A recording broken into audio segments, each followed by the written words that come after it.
This is a News 2 breaking news alert. And welcome to News 2 at 6. I'm Bob Mueller. And I'm Erica Francis. We wanted to get right to this incredible new video.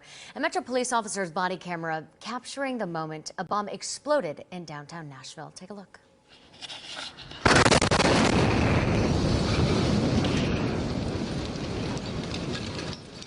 You saw it there, that police officer fixing his body camera as that explosion went off. So Metro Police tweeting that footage today. He is one of the first officers to run into the wreckage just minutes after that devastating explosion on Christmas morning.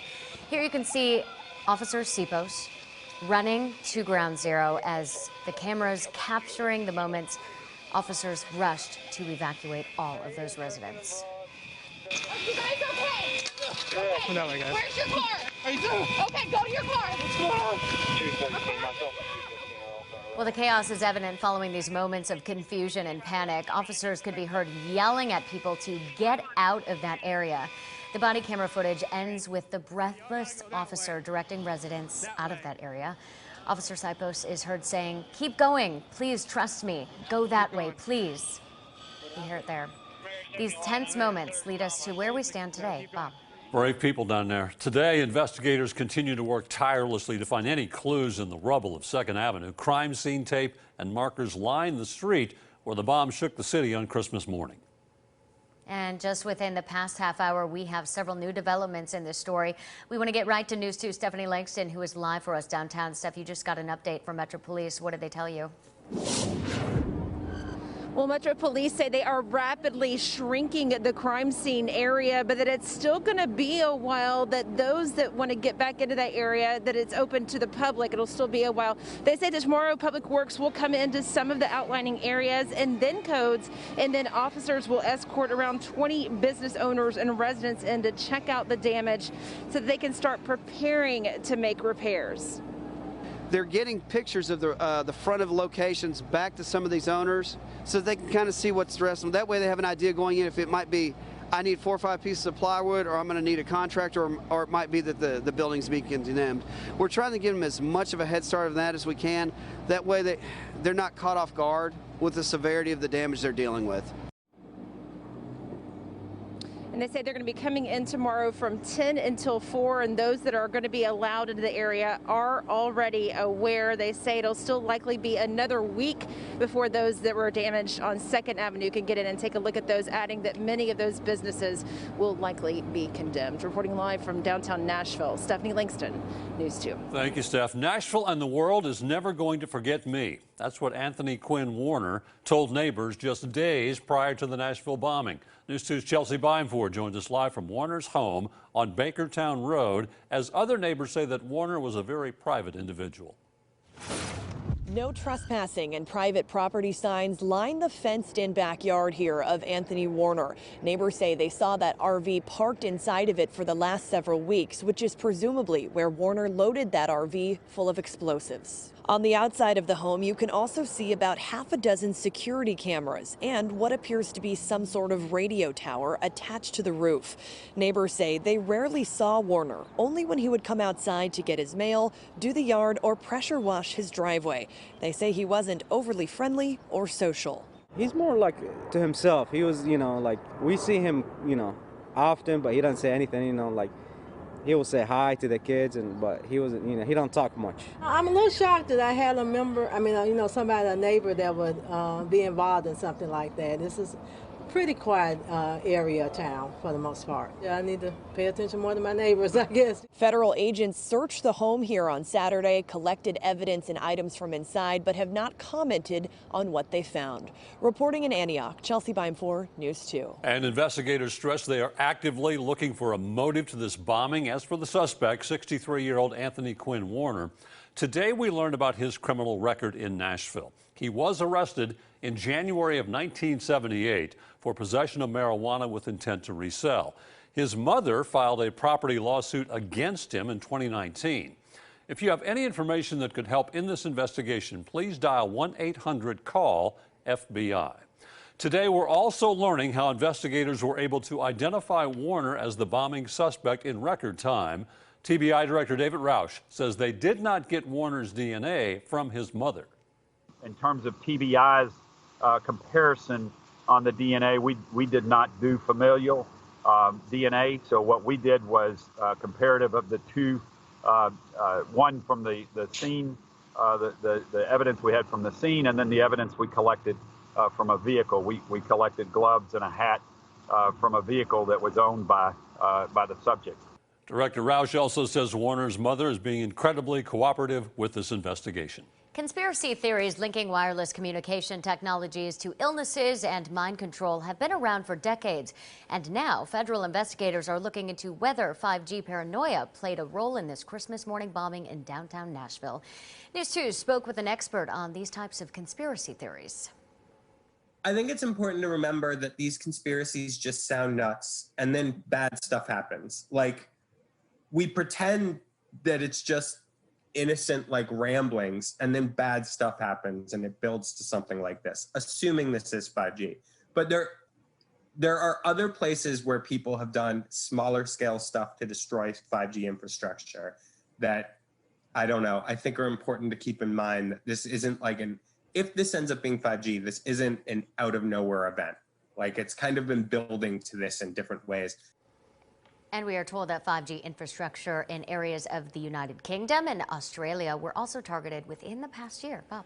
There are still many unanswered questions, and recovery will take months. As we continue to cover this story, stay with us. In the next 15 minutes, we speak with some of the affected business owners.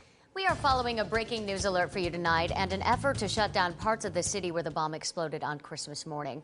News 2's Eric Egan at the WKRN.com alert desk with this new information. Eric. Hi, Erica. Right now, we can tell you Metro Public Works has 4 crews assessing the situation. We're told those crews are responding to emergency debris issues. They're also working with Nashville Fire and Metro PD to put up barricades around that downtown area. Also, right now, crews are sweeping streets at the perimeter of the site of the bombing.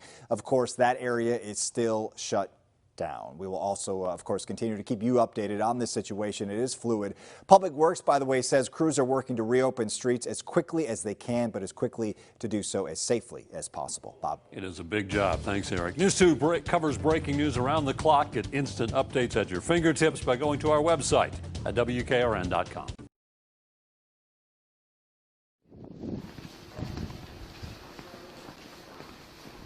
What's up, Timothy? Hey man, we hate to bother you.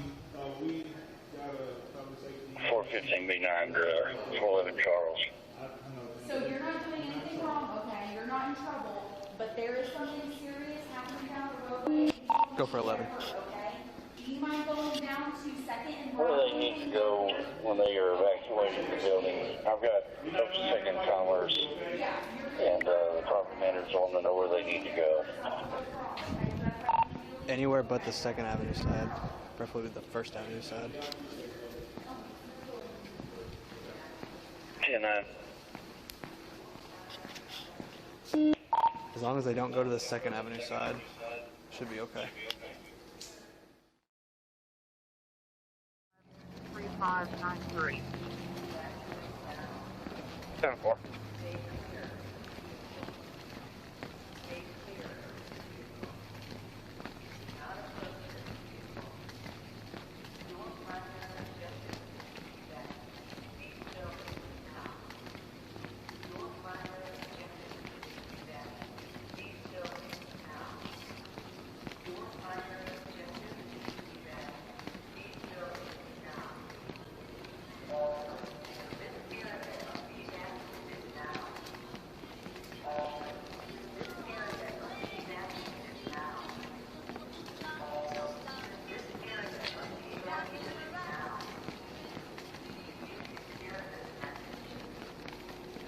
That's so weird. That's like something out of a movie. Like The Purge? Yeah.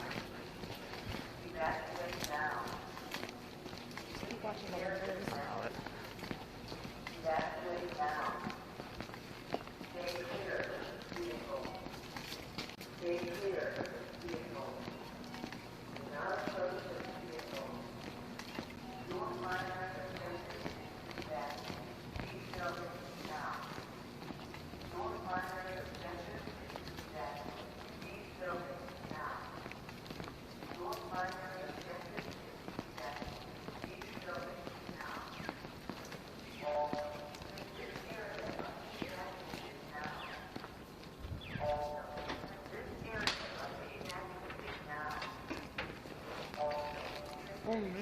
found out that that building that it's next to is the building that houses all the hard lines for phones throughout the southeast. Makes sense. Good spot to put a bomb. Take a ride up on Tuesday. There you go. Take a ride on the 5th.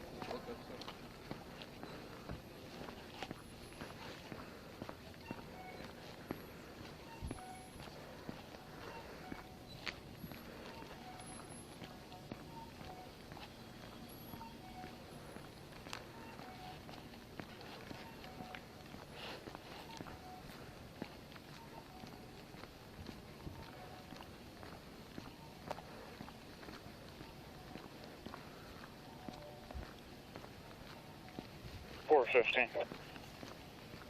415. We do not need fire on standby at this time. Direct.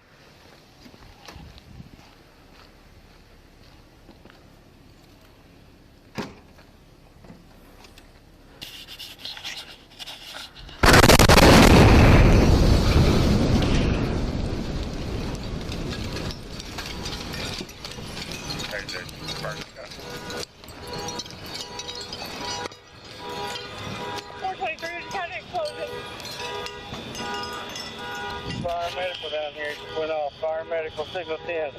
Whew.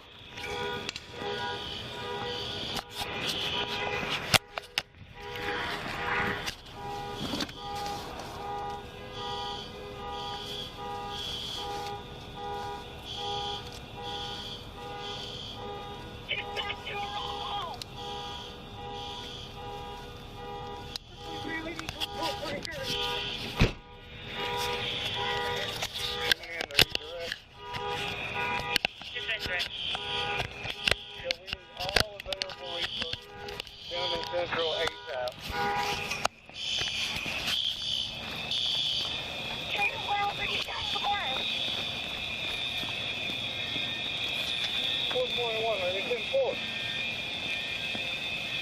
Oh, good. Oh, good. 423, I got 421 with you. One south there. Command, I need all resources out on this call. Check in with your 10-4 ASAP.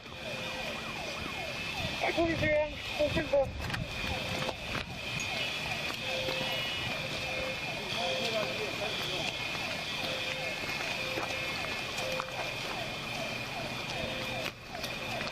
Command, I want a roll call of all central personnel ASAP, starting with 11. 411, I'm 10-4. 15-4. We don't need a...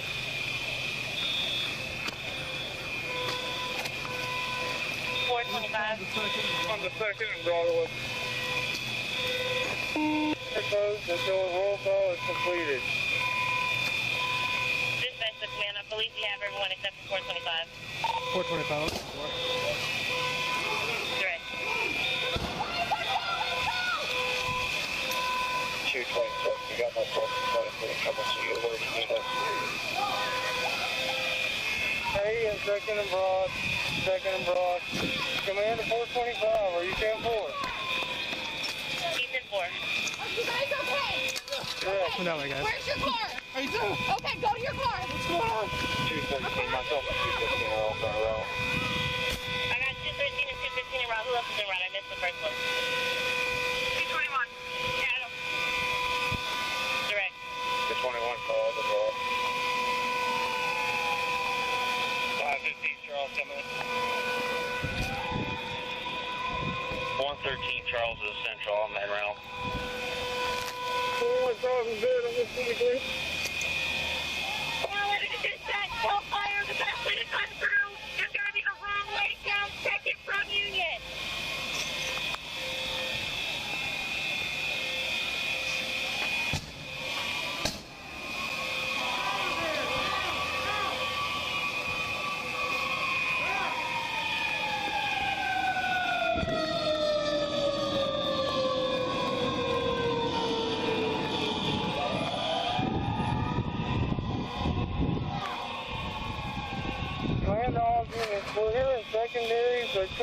ammunition inside the vehicle. Do not get in the open.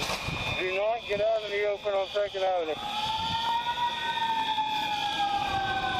423, you're going to have to sit 9. Stay undercover. We have possible secondary for ammo. We're hearing secondary blasts. We believe there's ammunition either in front or here in another vehicle close by.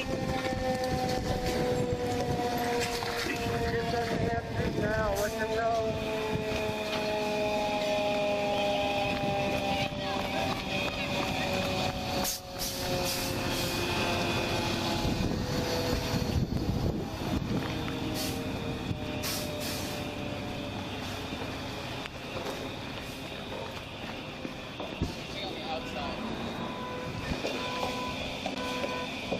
Command, make sure all units are direct. There may be ammo in that vehicle. We don't need anybody coming up the 2nd Avenue exposed. You okay? Yeah, I'm good, man. I appreciate it. Boy 44, we need a 47 is taking the Broadway for an officer that has hearing loss in his left ear.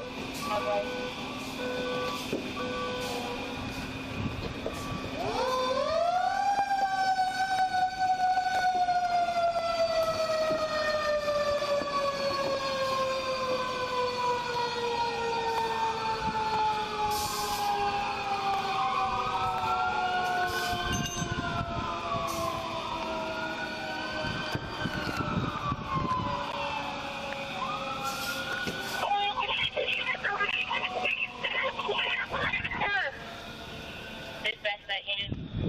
Please repeat.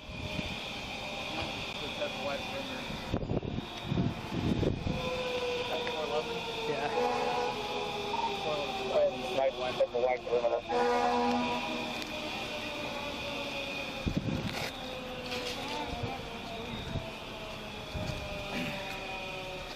$213 Charles on Central. You have about all the east cars in that 2nd Broadway. Where do you need us? 11 to dispatch. If you can start setting up officers, we appreciate it. Is that your car? Yeah. Command. Just get Frank out as far as we can. Get some officers over on 3rd Avenue, blocking off all the secondaries. Over on 1st Avenue, get it out as far as we can. Get some up on the north side of us on 2nd Avenue here. Hey, y'all gotta go that way. That way. Keep going. What happened? Mary 71, I'm at 3rd and Commerce. Seriously, no, keep going. Yeah, you know we live here, right? I would keep going. Should do that, okay. 416 Adam, I'm on 5th. Hey, man. Hey. Go that way, man. Sorry, You're good. You just go that way. I'm managing this. Dude, trust me, go that way. Please. I saw it go off this morning. I know it. Keep going that way. Yeah, As far as y'all can. Pardon? Do you know what it was offhand? Not exactly. It was pretty big. It was a pretty big fireball. It was right on top of it. It was right on top of here. It was a pretty big fireball. Yeah, it was. Just keep going.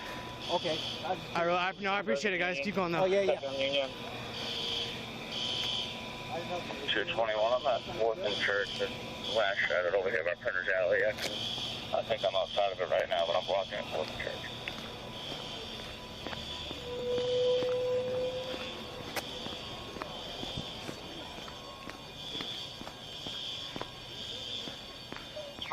Charles set up at Union and 2nd.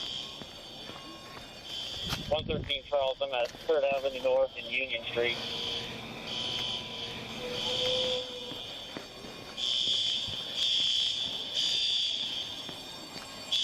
I just closed the THC. They got resources coming.